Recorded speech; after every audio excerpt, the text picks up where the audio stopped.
জীবনে চলার পথে যত রকমের অভিজ্ঞতা হোক বা তরকারির খোসা কোনো কিছুই কিন্তু ফেলনা না।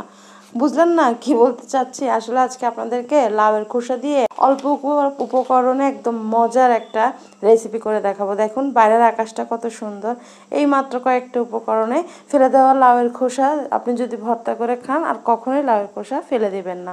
প্রথমে লাউয়ের খোসাগুলো পেঁয়াজ, রসুন আর কাঁচামরিচ দিয়ে এখানে থাকা চামচি থেকে আপনারা দেখলেন কতটুকু সামান্য পরিমাণে হলুদ, তারপরে জিরার গুঁড়া আর হচ্ছে লবণ দিয়ে আর 4 চামচ আমি এখানে তেল দিয়েছি আর হাফ কাপের থেকে একটু বেশি হচ্ছে পানি অ্যাড করেছি।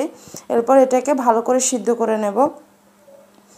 ভালো করে সিদ্ধ করে নিতে হবে যাতে একটু পানি না থাকে। যতক্ষণ পর্যন্ত না তেল উপরে উঠে আসছে ততক্ষণ পর্যন্ত রান্না করতে হবে।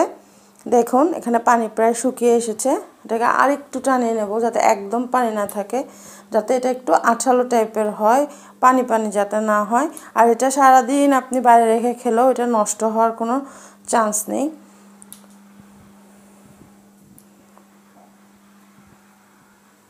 এই যে আমার রান্নার রুমের বাইরে দিয়ে কি সুন্দর প্রাকৃতিক দৃশ্য দেখা যায়, আপনাদেরকে একটু দেখালাম। সবুজের দিকে তাকালে নাকি চোখের দৃষ্টি ভালো হয়, জানি না কতটুকু সত্য। এই যে ব্লেন্ড করে নিয়েছি, দেখুন দেখতে যেমন সুন্দর মনে হচ্ছে না ধনেপাতা ভর্তা, আসলে কিন্তু ধনেপাতা না, এটা লাউয়ের খোসা ভর্তা।